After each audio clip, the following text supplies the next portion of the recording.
my brother Michael, Marion.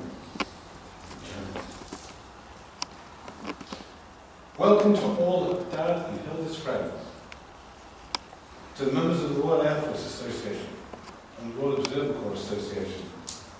I'm pleased you are here. Ladies and gentlemen, welcome. Nice man, interesting, shy, quiet, and unassuming, kind and considerate, but rather uninteresting. Uninteresting, not at all. Dad was born to a beauty, Catherine May Matthews, and a likeable black sheep rogue, Alfred James Scott, in the pub trade. So Dad's early years were spent at the George Inn in Portland, where his keen eye for detail quickly became apparent. He discovered a room that no one knew existed. He counted one more window from the outside and one from the inside. The doors were knocked down, adults were astonished, the small boy was very excited.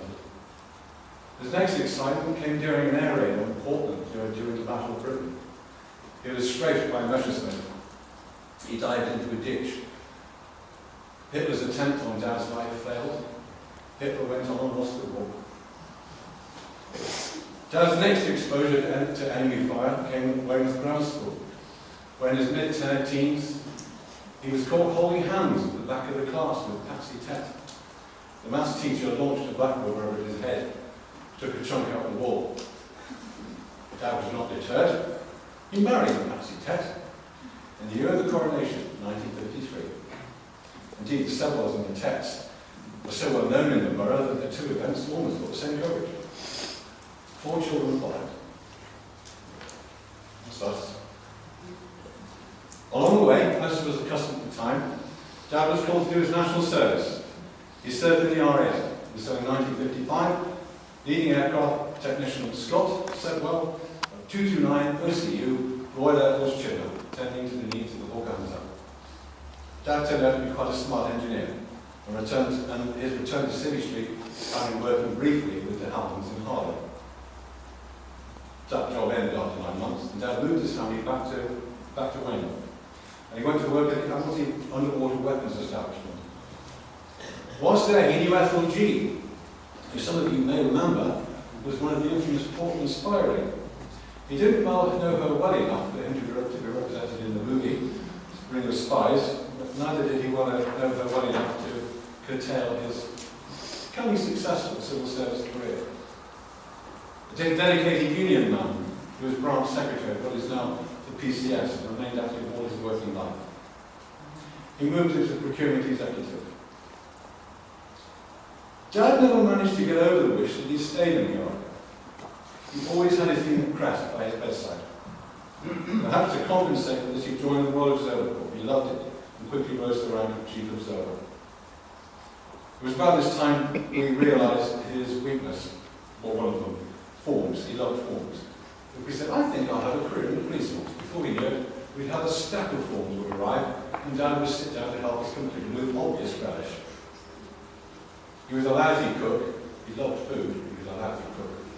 And if Mum was working late, what was it for dinner? Pork chops, chips and peas. We grew up on pork chops, chips and peas. It wasn't all plain sailing.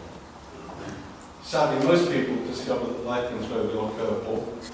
So it was with Dad when his marriage to Mum came to an end. Cast off in solitude? Not at all. It wasn't long before we met Hilda as an MOD dealer in Bath. Hilda tells me she found him a bit shy at first, but that was Dad. To cut a long story short, 33 years ago, Dad and Hilda got married. Before long, settled at home in the village of Windsor. It must be one of the prettiest parts of Avon and Somerset. Hilda says that she found Dad to be kind, sincere, gentle, amusing, intelligent, and caring. It comes as no surprise. Dad remained in the ROC and rose to become an observer commander. Indeed, he was commandant of number 9 group when the ROC eventually stood down in 1991. He ended his civil service career as head of training in 1998. Along the way, he and Hilda had great fun. Dancing. Dad and Hilda used to enjoy dances. They'd head off to Torquay or Redlands for the weekend. Now, Hilda cut an elegant rug. Dad, rather less so. At least that's how he tells it. On the other hand, his absolute mastery of forms meant he would do the outdoor bits. He sorted out the carpets, colored the scores, and generally looked after the smooth running. They really enjoyed their dancing, and they made a great many friends. Dad was always very proud of Hilda's dancing, and would often mention it. They enjoyed their days exploring Bath and other towns, and their evenings out. Something the cuisine on offer. Dad was never far from food. But Hilda kept a tight rein on his access to puddings and cream, which is why he went on RSC camps, by the way. Greater access to puddings and cream. They enjoyed frequent holidays, soaking up European culture, taking in the scenery, sampling the food. Dad and Hilda had been planning other holidays. Not to be. In Psalms 9:16 it says, "The Lord is known by his justice. The wicked are ensnared by the work of their hands." Now we all have our flaws. Some of us might be troubled by guilty consciences, some more than others. None of us the same. But Dad knew what his failings were, and they weren't so great. He always tried to do his best to do what was right. I don't think one can ask more of a man. And so we give our thanks to Father Conrad Lowry, of whom Dad spoke so highly for conducting such a fine service. And we give thanks to God, to whom we consign Dad's soul, and to whom we give thanks for his life, which was not at all uninteresting. Time for bed, says Eddie. Take